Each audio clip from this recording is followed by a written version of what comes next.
G'day fellas, and welcome to another Age of Empires 4 video where we look at the dynasties of the East. In this video, we're focusing on the Tuqhlaq dynasty, and today we're going to be doing this video in 3 parts. The first part is going to just be about this little blurb that you see, the second part is going to be their tech tree, and the third part will actually dive into a game and talk about what are the possibilities with this civ, how do we think it's potentially going to work. So anyway, let's get into it. Starting off with town centers, worker elephants and docks provide bonus resources when villages and fishing ships drop off. So think of it kind of like the Chinese, the same way that their supervisor gives 20% extra resources. It's the same sort of concept here. Worker elephants move freely and act as universal resource drop-offs. So think of, I guess, the same mechanic that we had in Age of Mythology. I can't remember the name of the civ, apologies, but yeah, same sort of mechanic there. All technology is more expensive, but researches near instantly. Very cool. Tuqhlaq forts acts as keep and are available from the feudal age. Tuqhlaq forts can be upgraded to increase defenses and unlock governors. Select a governor at any fort to take the dynasty to new heights. Governors provide economic, tempo, military research, and religious bonuses. Infantry units are able to construct palisade walls, gather from berry bushes 30% faster, but cannot gather from boar. Berry capacity increased by 3, and fishing ships can defend themselves with a ranged attack. So you'll see a lot of similarities between the Delhi Sultanate on the lower end there. The fishing ships can defend themselves, the berry capacity, the gather rate is as well. They've got 25% versus 30%. Infantry can construct palisade walls. And a big focus is on elephants as well. They do share, I think they share every single landmark, but obviously the landmarks do different things. So the 3 keywords here are elephants, forts, and governors. So let's dive into the tech tree and take a look at what sets this civilization apart. So over on the left-hand side, I'm not going to be going through this, but if you would like to pause the video, feel free to go in and check on each of these specific things. We'll be talking in depth more about the civilization towards the end of the video.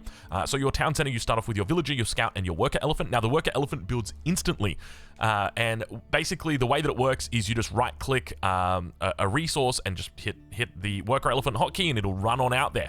It doesn't go in the training queue. So you can be building you can be building a villager mid-vil, and then you can hit the button and it will go out there. So pretty cool. Yes, it can. It's got a lot of health, so I think you may potentially see these used for war a little bit later on, but we'll talk more about that potentially. You've got the Scout, the Vil, textiles, of course. Now, with textiles, you can see it's more expensive, but it only takes 5 seconds to research. So this is a cool little offset that you've got. I don't know if offset's the right term, but yeah, it's cool. Now, there is a way to actually reduce the cost of your techs as well. If you don't like paying more for your technologies, then there is a way to reduce that cost. We've got the farm, the house, and the barracks. And it's a standard barracks, a spearman, a man-at-arms. Nothing crazy at all in here. We've got a dock, fishing boat, I mean, all the standard things you'd expect in here, with the exception of the Tuqhlaq fort Overwatch, which allows forts to increase the production speed of docks by 30%, arrow slits damage by 2, and weapon range by 1 tile.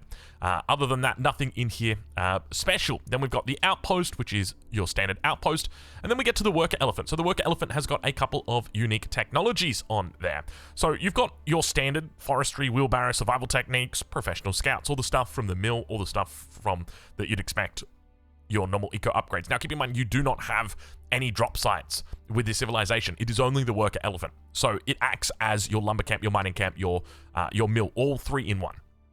Now, one of the cool technologies that you've got access to is woven baskets. So we can see woven baskets right here, unique to the Tuqhlaq dynasty. Villagers resource gather rate increased by 5%. And the bonus resources dropped off at worker elephants is 10%. So it starts off, it's a 5% bonus. This pushes that up to 10% bonus. You're also, and the other thing to note is this is a much better bonus than a gather rate increase, because it scales with your villager movement speed. It scales with the amount that you're dropping off. I probably shouldn't say that, but it scales better than what gather rates do. As a gather rate, if you've got a base of, let's say, 10 food per second, and you get a 40% gather rate on that, that goes to 14 food per second. But if you put a 20% gather rate on top of that bonus, it doesn't get 20% added onto that extra 40%. It's just like you get the base, or you get the base of 10, and then you get an extra 60%. So that's essentially it. There's no additional bonuses. Whereas with this, there is. I hope I probably haven't explained that correctly, but or reasonably. But anyway, that's essentially it. And you've got the upgrades all the way through to Imperial. Then we've got Field Repair Site. Worker elephants carry supplies used for creating a siege engine repair site, healing nearby siege engines for 4 health every 2 seconds. This is important. We're going to need this later because we've got lots of good siege to talk about. So let us talk about the Tower of Victory, the first landmark that you'll have available to you. The Tower of Victory increases the attack speed of elephants by 15% when produced from buildings within influence. So it is slightly different from the OG Tower of Victory, but very similar. And then we've got the Dome of the Faith, which acts as a mosque and provides early access to healer elephants, produces imams and healer elephants at a discount of 65 gold. So your healer elephant is very different from the standard imam. The imam is just your normal religious unit, pick up relics, capture sacred sites, all that type of thing. Can also do a bit of healing. The healer elephant is a support elephant with 2 mounted imams that individually heal allied units. It gains additional damage from nearby melee infantry and captures sacred sites. So it can't pick up relics, but it can capture sacred sites. It can also attack. That's a thing. So yes, it's a pretty cool unit. So we'll take a look at that. You can see it's quite expensive, 150, 220, but of course the Dome of the Faith not only gives you early access to them, but also reduces that cost down. We've got Herbal Medicine, Tight Barns, and Piety, so no unique upgrades here within the Dome of the Faith. And then onto the Town Center. We've already talked about the Town Center at the beginning, the market, you've got your trader, and then we've got our blacksmith, all of our standard upgrades in here, nothing crazy out of the ordinary. Archery range, it's very standard. Elite archer, elite crossbow, hand cannoneer. Our stable, here's where we start to mix it up. We've now got access to the raider elephant. So this is your horseman replacement. Think of it basically like a gilded horseman. That's pretty much it. It is just double the cost, almost double the cost. Actually, 100, yep, it's double the cost of a standard horseman. And it's very quick. Surprisingly quick. There are ways that you can increase the movement speed of this elephant as well, which we'll talk on a little bit. You've also got access to the Lancer, the War Elephant, but yeah, essentially that's their stable. Armored Beasts, you don't have the Elite War Elephant upgrade. As you can see, there's no Elite War Elephant, but there is an Armored Beast, which gives you an extra 20% health for ranged armor for those War Elephants. Then we've got the stone walls, the stone wall gates, the Tuqhlaq fort. This is an absolutely massive one, so we're going to come back to this just because we'll go through the tech tree first, and then we'll talk about the Tuqhlaq fort. It is huge.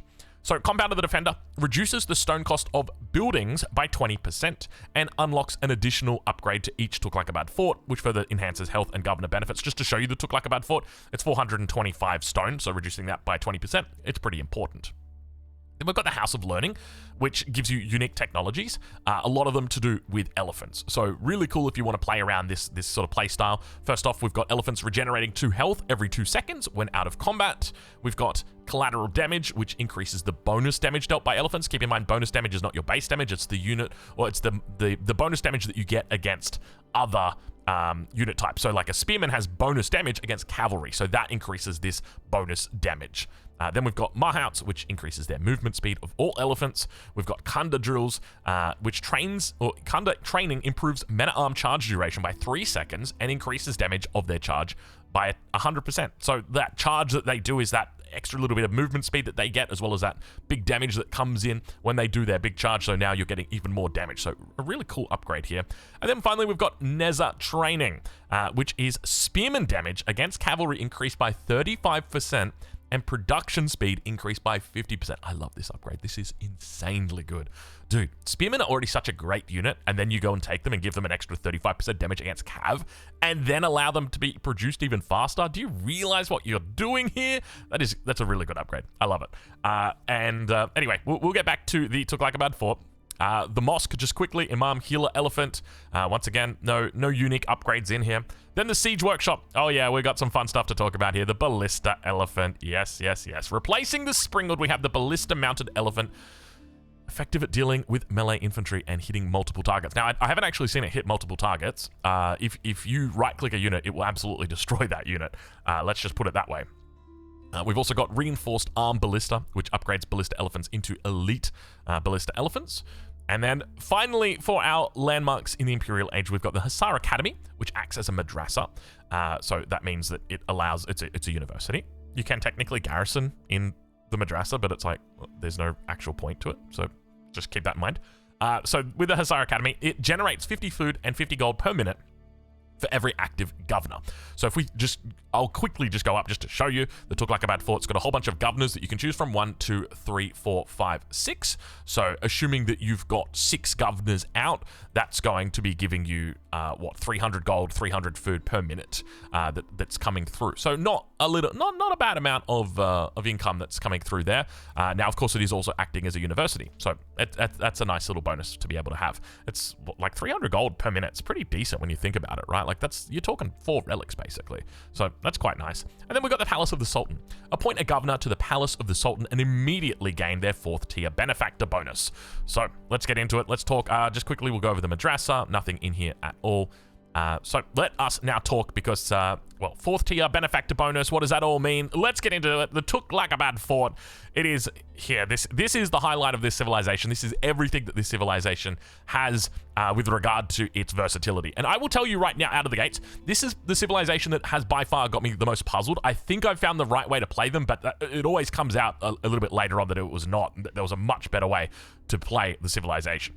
So first and foremost, the Tuqhlaq Fort is a fort, right? It's a castle. It builds up over time with upgrades. So we start off with the Tuqhlaq Fort, and then you upgrade it. And by upgrading it, you're going to be giving it extra health, extra fire armor, an extra tile of range, an extra bit of damage, as well as increasing the governor level. So there's 4 levels, if I remember correctly: base level, level 1, level 2, and then level 3. I guess technically, it's kind of like an elevator. You got ground level, level 1. It's like, which level do you live on? I live on the 2nd level, but don't press 2 in the elevator, press 1. And it's an Australian problem. I don't know if it's a global problem. I don't know the solution to it. I don't know the solution. Should the ground floor just be level 1? Probably. Anyway, maybe the base of Tuqhlaq Fort is just level 1. Anyway, you've also got red brick bastions, which increases the tier once again. And then the way to get the final tier, so you can see here, Fort Improvement 2 out of 3, Fort Improvement 1 out of 3, is doesn't have it in here. It probably has it within the Compound of the Defender. Maybe it just.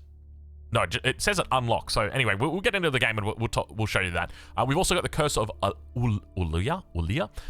Attackers of the Tuqhlaq Fort are struck by fear, reducing their attack speed by 30% while targeting the fort. Very cool buff. So this is definitely, or debuff, I guess is probably the way to say it. It's only 150 gold as well, so very affordable, very cheap. Let's talk about the governors, because this is the highlight of this civilization, all the different things that they can do. So we'll start off with the first one, Governor of Ajma. The Tuqhlaq Fort automatically recruits up to 6, 9, or 13 powerful Amir warriors, which are more powerful when close to Tuqhlaq forts. So think, obviously, if you played Age of Empires 3, it's kind of like the Minutemen in that regard. It loses its stats the further away it goes from the Tuqhlaq Fort. And they are, through the ages, your units will get stronger. Now, I don't think it immediately gives them to you. It like slowly spawns them over time. So if you're thinking, I'm going to go rush this, stick it in my opponent's base, and then get myself the governor of Ajma, it's not going to happen. It's going to take time. They'll be easily able to pick them off. But, I mean, that is definitely something that you can do. And I guess technically they are constantly spawning, so that would be a cool thing that you could do. And then, we've got here's Fort Improvement number 3. So you got 1, 2, and then 3. So you can see the Amir warriors gain 50% more health and reinforce 50% faster. So, yeah, the way I would describe them is like the Minutemen from Age of Empires 3, but for the native civilizations where they had to use the fire pit. Is it? No, it's not called the fire pit anymore. I can't remember what it's called now. That's what we used to call it, the fire pit. Anyway, next up, Governor of Bakar. Governor of Bakar. Houses and farms within the Tuqhlaq Fort's aura each generate 12, 20, or 28 food per minute. Becomes a drop-off, or food drop-off location. And its tier 4 bonus, or it's tier 3 bonus, I guess, technically, increases the health of the Tuqhlaq Fort, but when generating food, an additional 20% is generated as stone. Now, keep in mind that this bonus can't be accessed unless A, you have gone through the Compound of the Defender, or B, you save that bonus very specifically for the Palace of the Sultan. Then you can sort of bypass the fact that you need to have the Compound of the Defender. Then we've got the Governor of Jalor. Cavalry trained within the influence of this Tuqhlaq Fort or Tower of Victory produce units with 20, 35, or 50 more health. Or if you've got the Benefactor, it is an extra cavalry trained within influence produce units with 25 more health. So I think that's 25 more health on top of the 50, so it's 75 health. Now, what's really cool about this, initially I was like, yeah, okay, that doesn't really change much for elephants, right? Like the elephants go from 800 health to 875 health, but it affects scouts. And I was like, hey, that's kind of cool. There's totally something that we could do. We could be annoying with scouts, definitely. Like, if you've got scouts running around with 300 health, like, that's that's kind of dumb. Anyway, something to think about. Anyway, next up, we've got the governor of Multan. Town centers gain 15, 30, and 50% production speed.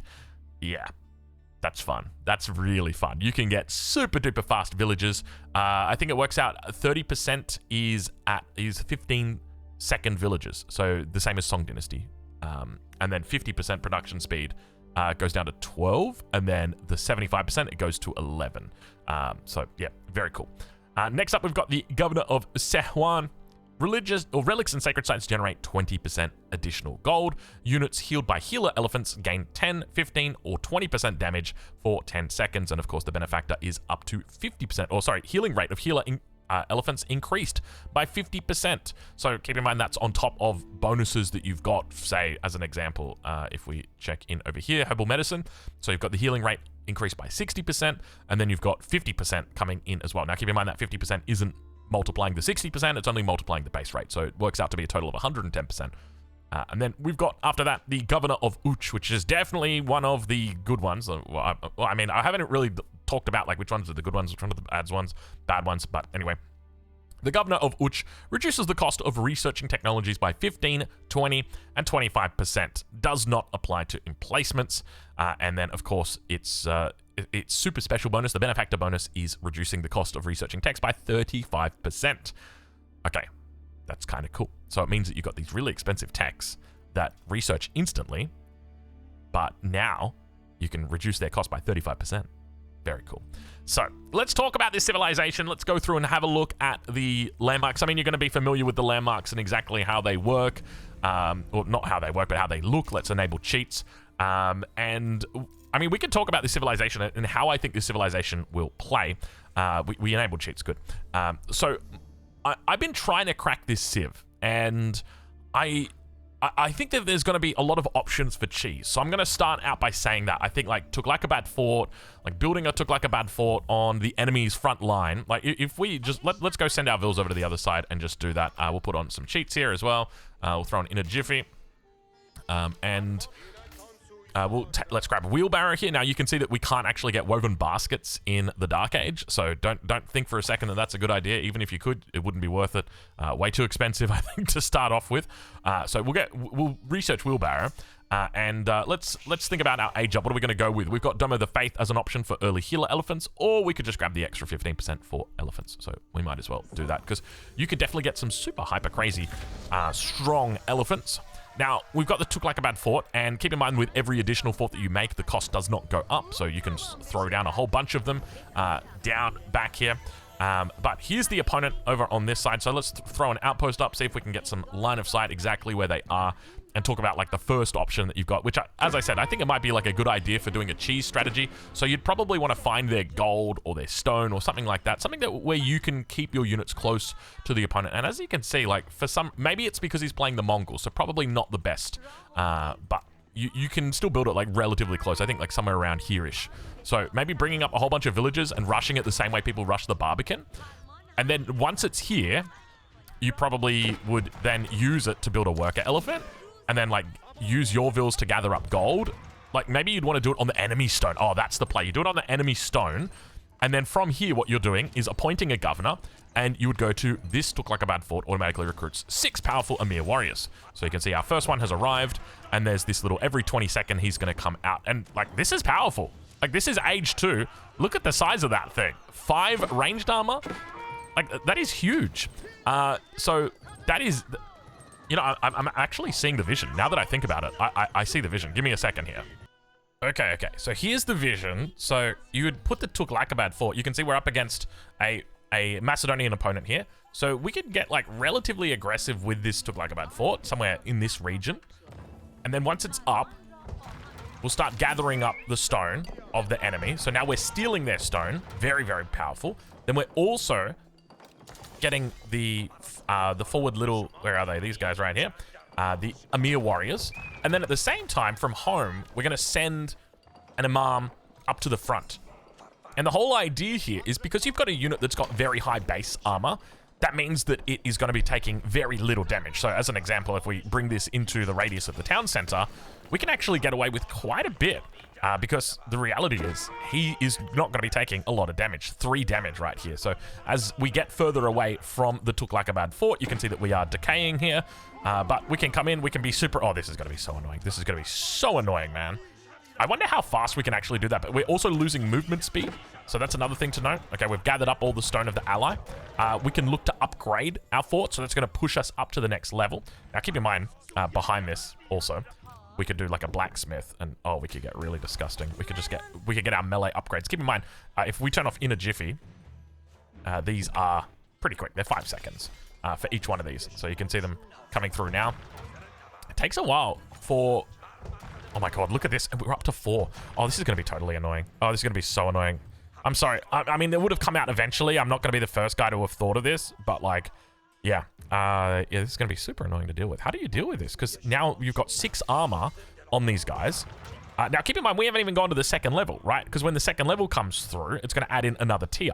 And the next tier will be that you can go up to a total of 9. Dude, these are crazy strong. And I can just go underneath your town center. How fast can we do this? I need to go check. Hold on. How fast can we actually do this? Because, like... Okay, he's garrisoning in the TC. And, like, we could get this closer. Arguably, we could get this closer. Okay, look. We're gonna get off the... I don't want to get off topic. Not off topic, but, you know what I mean. Like, I don't want to focus on this too much. This is a possibility.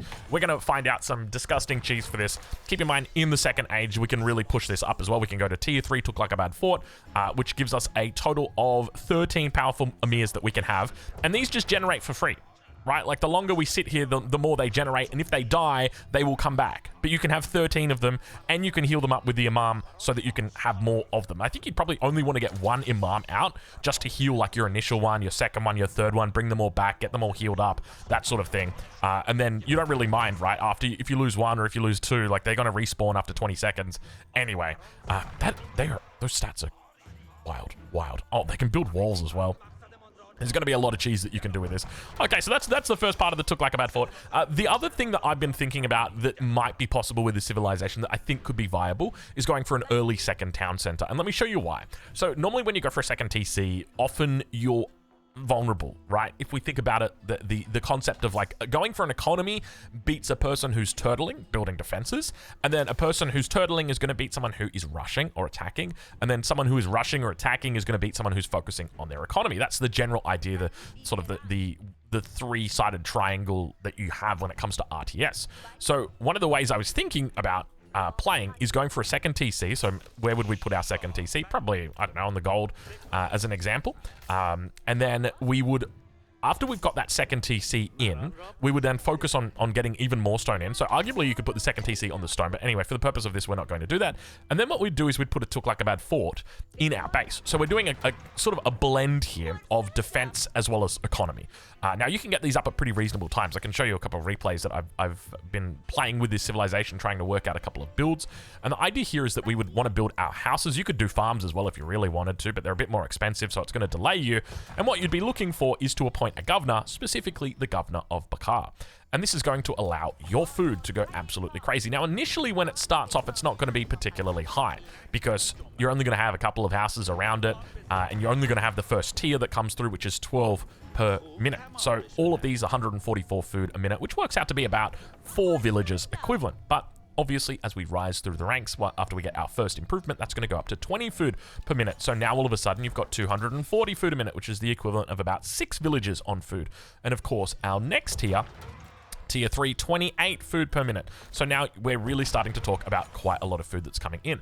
And keep in mind, while we're doing this, we're also improving our defenses, because our defenses are, we're getting more attacks every time we do this upgrade. If we take a look at the Tuqhlaq fort that we'll build over here, not only are you getting extra health on this, and keep in mind these are really easy to replace, so you're getting extra health, but you're also getting that extra attack. So this base one only does, it's got 2 attacks, 2 arrows attacks that it does.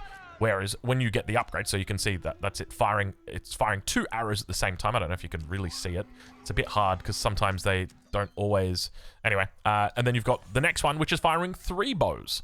So it's it has a very fast, look at the attack speed, 1.07 tiles, and then we upgrade it once again, and now it goes to 8 tiles. Is the base only 6? What's the base on the Tuqhlaq Fort? Let's have a quick look here.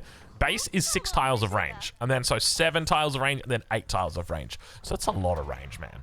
And then so attacking this, not to mention attacking this is going to be incredibly hard, and you can get the, oh my lord, this Civ's going to be so fun. I mean, it's going to be fun for the guy that's playing it. It's not going to be fun for his opponent, that is for sure. Wow. Okay.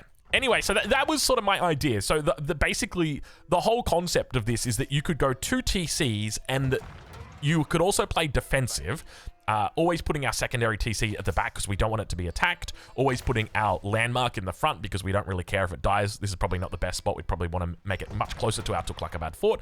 The idea here is simple because this is going to be covering our town centers as well as our landmark, and then we can use that to help us defend. Now, one question you might have is these Amir warriors, if we build another Tuqhlaq Fort over here, if those Amir warriors come over to this Tuqhlaq Fort, are they going to also, are they going to decay, or are they going to retain their presence? Requires no population space to field, but rapidly loses strength when straying too far from the presence of a Tuqhlaq Fort. You can see they've now got Tuqhlaq decay, and they lose Tuqhlaq decay. So in the event that you do this cheese, and you decide, hey, I'm going to go back and behind this, I'm going to do a boom, well, you can definitely do that. And you can bring back these guys to help defend. So there's lots of nice little ways that you can subtly improve your economy. And you might look at this and think, okay, well, you're not improving your economy if you're building. By the way, if we delete this, we get an instant respawn over here. And so it buffers, it keeps it there ready to go. The moment that you lose it, it immediately replaces it. So that is really cool.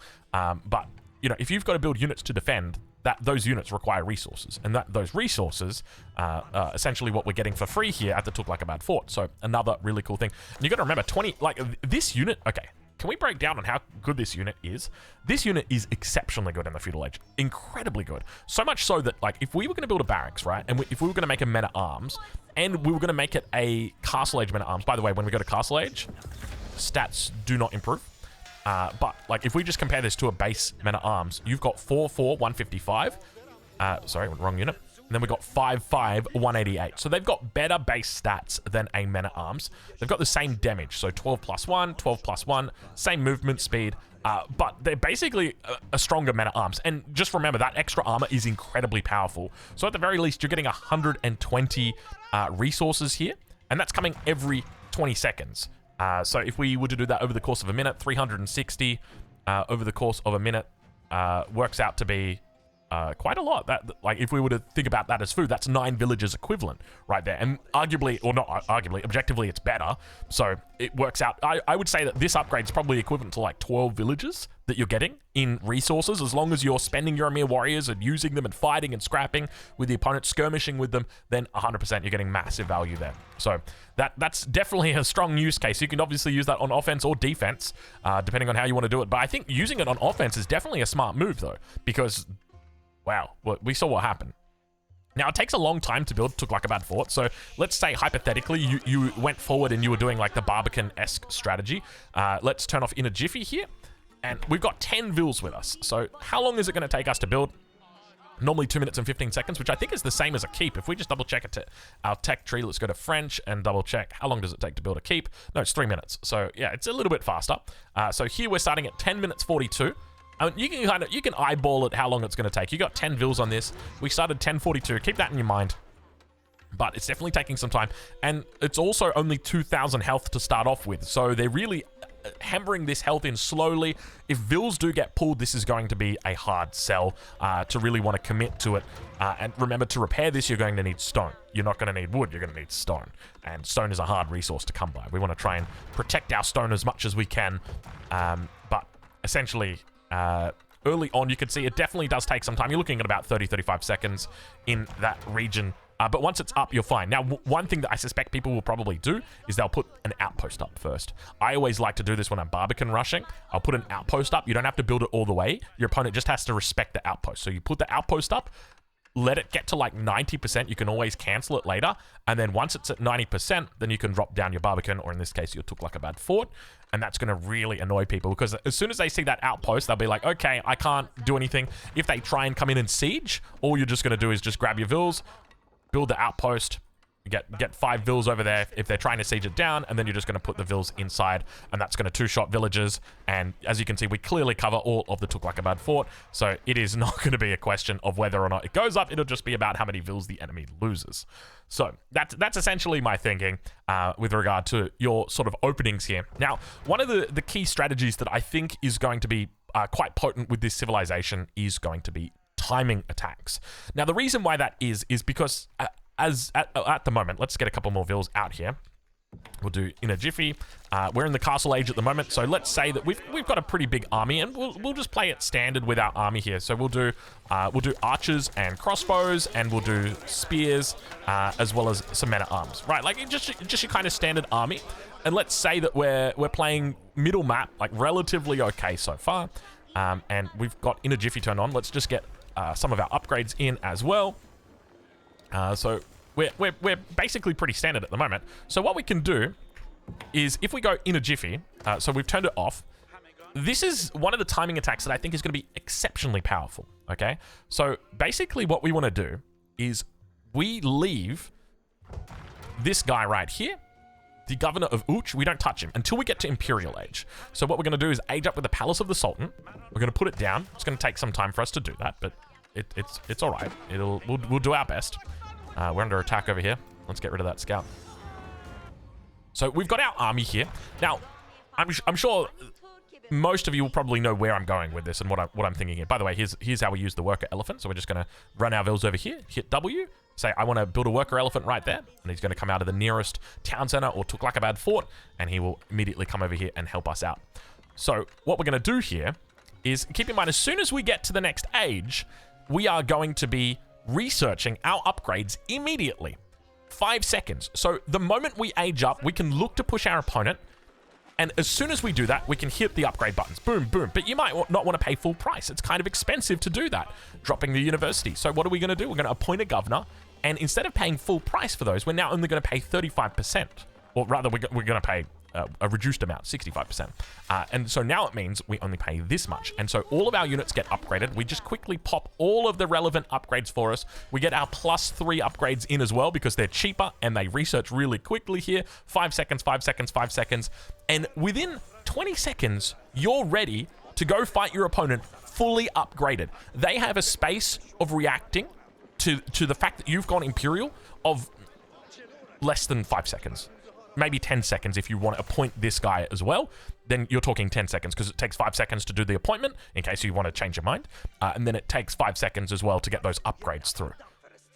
That's insane. That is insane. The power that has is incredible because you are able to take your opponent by surprise and then you can force a fight. Well, not necessarily. I mean, yeah, you can force a fight and have a significant advantage because of this mechanic. Of course, it's only just exceptionally stronger because of the governor of Uch.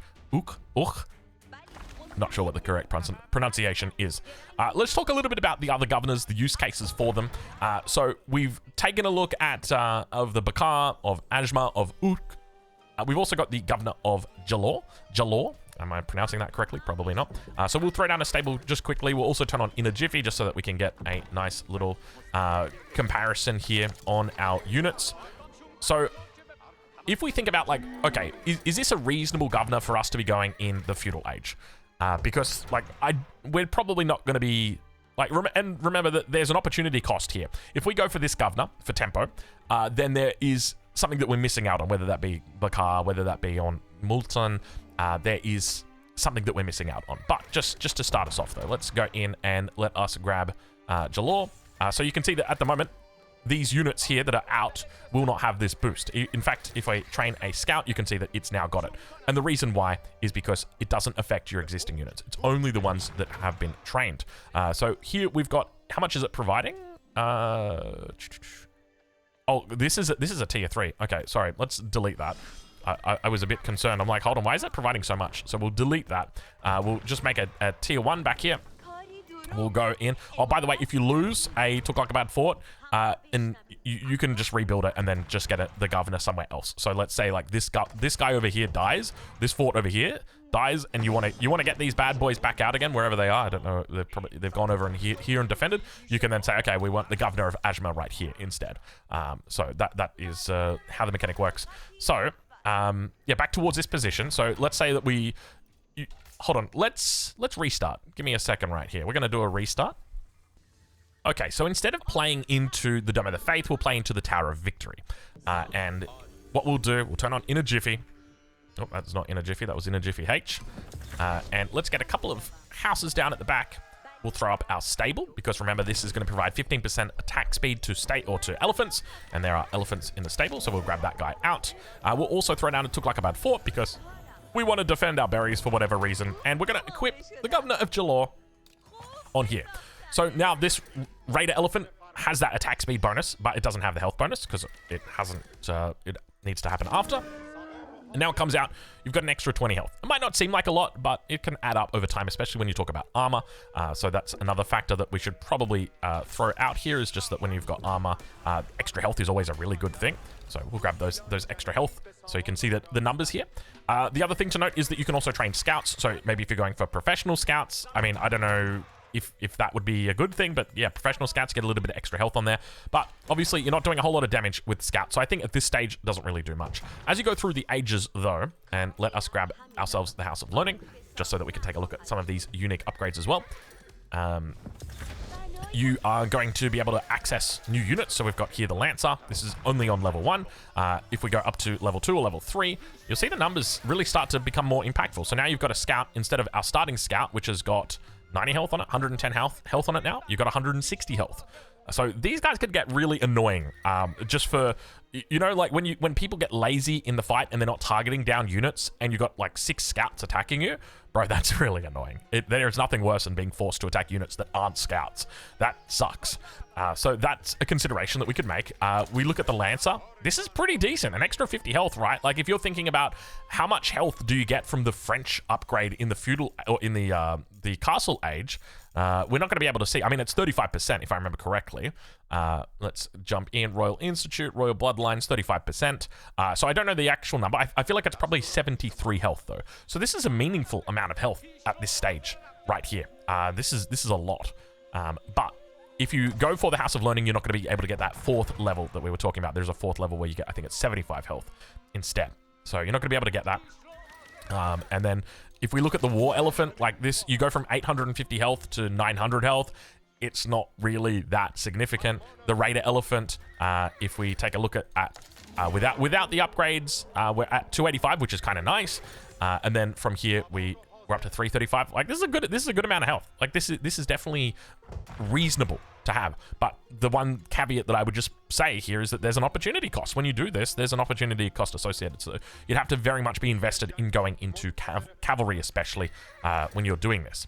But let's talk about some more of these upgrades that we've got. So we've got access to an extra +2 health every 2 seconds out of combat. So another thing to note is that if you're taking damage with your elephants and you're microing them very intently and pulling them back, that extra 50 health could be the difference between keeping an elephant alive or having it die. And if you've got the extra healing that's happening, then that's going to, we can't see it here on the UI, but that's going to allow the elephant to live and then to heal up by itself.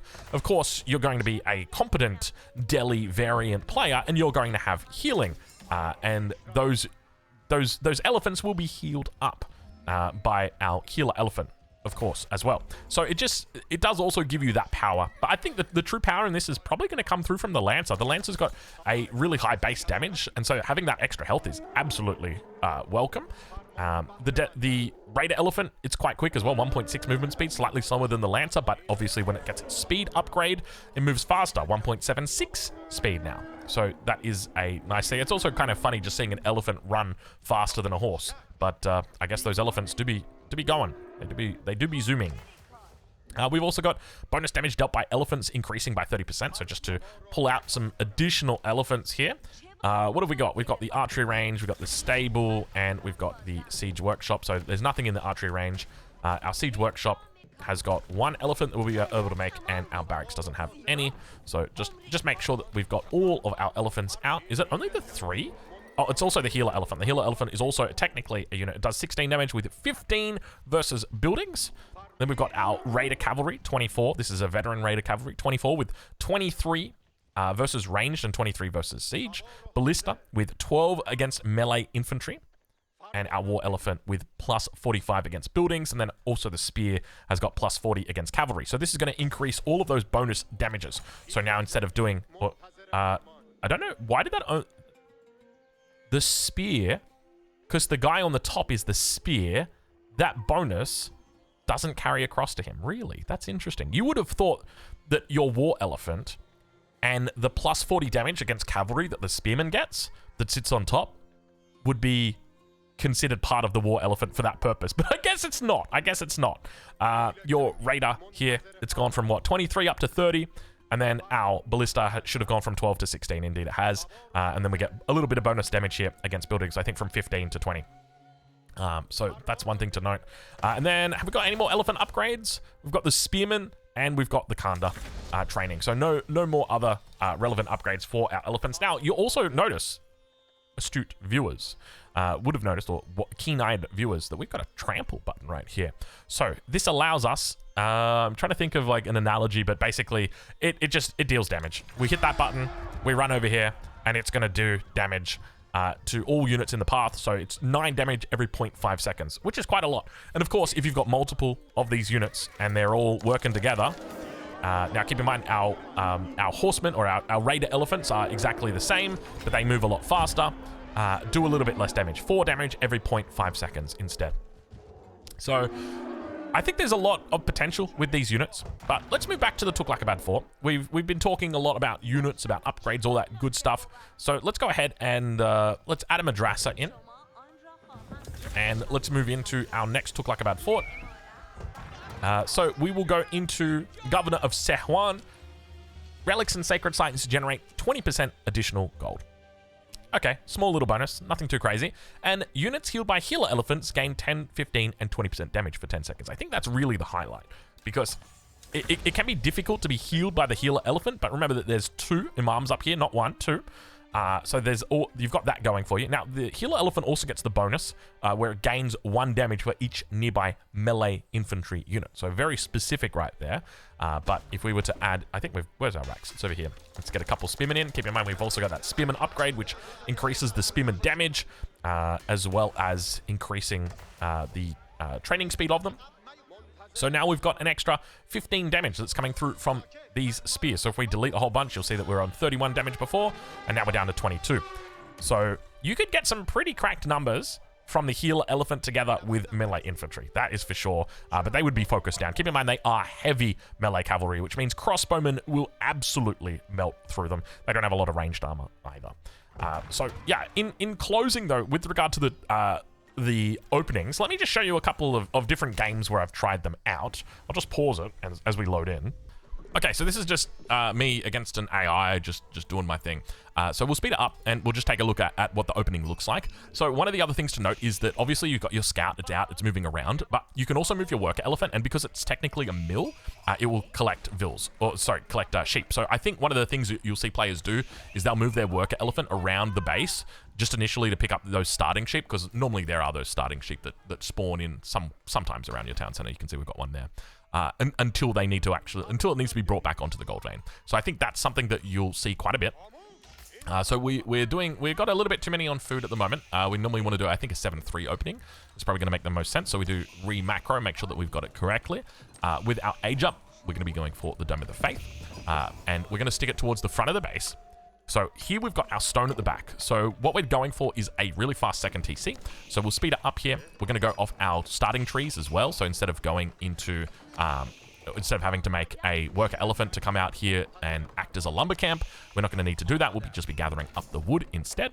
And the other thing to note is we're positioning our houses adjacent to our town center, because we want to actually take advantage of our Tuqhlaq fort. So second TC timing, not too bad here. 530, 540. Not a bad timing. We probably want to place it immediately next to the stone outcropping so that we can move this guy over so he can go and do wood. So little optimization there, but the town center comes up pretty quick here. So that's a competitive time, 530. And you can obviously get that down by adding more vills onto it, depending on the civilization you're playing against. And what we're doing now is we're really focusing here on our stone. We want to gather up stone as much as we can. We want to try and take advantage of this. Now, keep in mind that you've got 1,200 stone in a stone outcropping, so that's going to allow you to get a town center and a Tuqhlaq fort and then upgrade it once. However, you do also have the bonuses, the assistance, the extra 5%. So that 1200 that you've got is actually 1260 stone. Doesn't make a difference to the breakpoints in the like the research or the amount of upgrades that you can get for the Tuqhlaq fort, but is, you know, it's a good thing. We do like that. You could potentially look to get into woven baskets. I haven't done the math on that and whether that makes a difference, but I would assume it goes from 1260 to 1320. But you're still probably a little bit too short of that. So you're just going to be having to work with that. So what we're doing now is, now that we've got ourselves a whole bunch of stone up here, 425, we're going to add in our Tuqhlaq fort. Now, this whole time we're creating 2 villas, so you can see it's quite late already, 6 minutes 40. If the enemy was coming in with units, they would probably be killing our villas, or at least forcing us to be idle here. We'd probably have to take refuge over here, which arguably makes much more sense. We're also building up this Tuqhlaq fort, and we'll speed it up a little bit and adding a whole bunch of houses around it. Now, as I said previously, you could definitely add farms around it instead, but they are more expensive. And the whole idea here is that we don't want to invest in things that we don't need, at least that we don't need right now. It's great that farms do potentially work for this if you want to go for like a mid-game transition, but in the early stages, so right here, we're looking to primarily go over to the governor of Bakar, so we're going to bring them in right now. It's a food drop-off location, and immediately that's going to give us a huge amount of food. So we start off by generating 33 food, does that every 15 seconds, so you're talking about 120, 130 food, somewhere in that region, and you can see we're now looking for Shahi walls, which is going to take us to the 2nd level. So we're at 8 minutes here. This is obviously a build that's very much focused on just being defensive, on just building up your economy, but I think this is something that may be viable because you are getting upgrades in here. Even at 8 minutes, you're unlikely to have a battering ram coming in, and if there is a battering ram coming in, you're probably going to be able to deal with it pretty effectively with your villagers here and your Tuqhlaq fort, and this number is now really starting to build up here. So if we take a look, we're earning 20, and we've got 12 that are all around here, so you're talking 240 food coming in, and you saw that 60 food popping up, so that's 60 food every 15 seconds, and that is quite a bit of food. That is almost enough to support these 2 town centers completely. So that is, it's really starting to rise. So I think that an opening like this could be quite reasonable, but obviously, if your opponent sees you doing this, they're probably, like, if you're playing against the Holy Roman Empire, you've just given them 5 relics. If you're playing against the Chinese, they're probably just going to go 3 TC Song Dynasty and laugh at you. So there's definitely other ways that your opponent is able to counter you. Now, in saying that, I've also got another one that I've tested.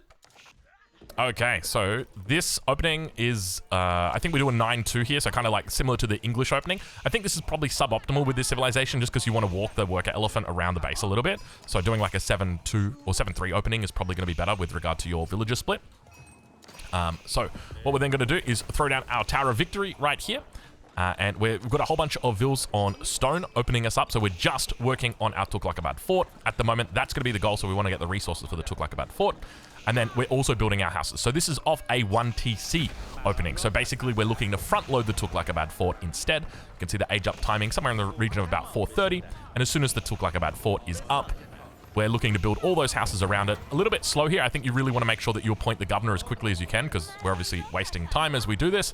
And now with that Tuqhlaq fort upgrade, you can see we've got the governor going, we've got the Shahi walls coming through, and we've got a whole bunch of vills on stone. So I think this is another way that you could potentially do it. It's a lot of food that's going to be coming in early, and when we think about the number of vills that this is equivalent to, it works out to be quite a lot, right? Like 240 food per minute is the equivalent of 6 vills. It's probably closer to 7 vills on food. So if you can do that at, say, the 6-minute mark or the 7-minute mark, then that's a pretty nice boost that you're able to get. So we'll speed it up here just to take a look at where else we go.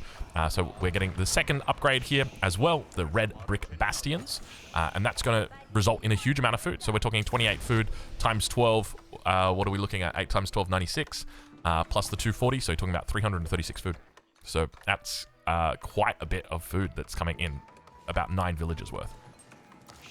And of course, you could look for that 4th tier, but once you go to Castle Age. But yeah, that's essentially it. That's my thinking so far. I think with regard to this civ, I guess there's probably going to be a lot of different ways that you can play it. But I would suspect the strongest openings are going to be Governor of Ajmer, Governor of Bakar. Governor of Jalor has potential as well. Even Governor of Multan could be okay. But I feel like the Governor of Bakar is going to be probably better than Governor of Multan. There's nothing that stops you from doing both. If you want to do both, go for both. And then I suspect Governor of Uch is probably going to be like your go-to Imperial Age upgrade. This is really nice. And I suspect this is probably going to be like the last one that you probably see people picking up. Governor of Sewan. Or not the last one that you pick up, but probably the last in the priority order, at least initially. There's going to be strategies that people will make where it makes sense to do it, but yeah. Anyway, we're going to leave it there. Hopefully I've covered everything. If I haven't, let me know down in the comments. Yeah, we'll leave it there, and we'll catch you in the next one. Thank you very much for watching.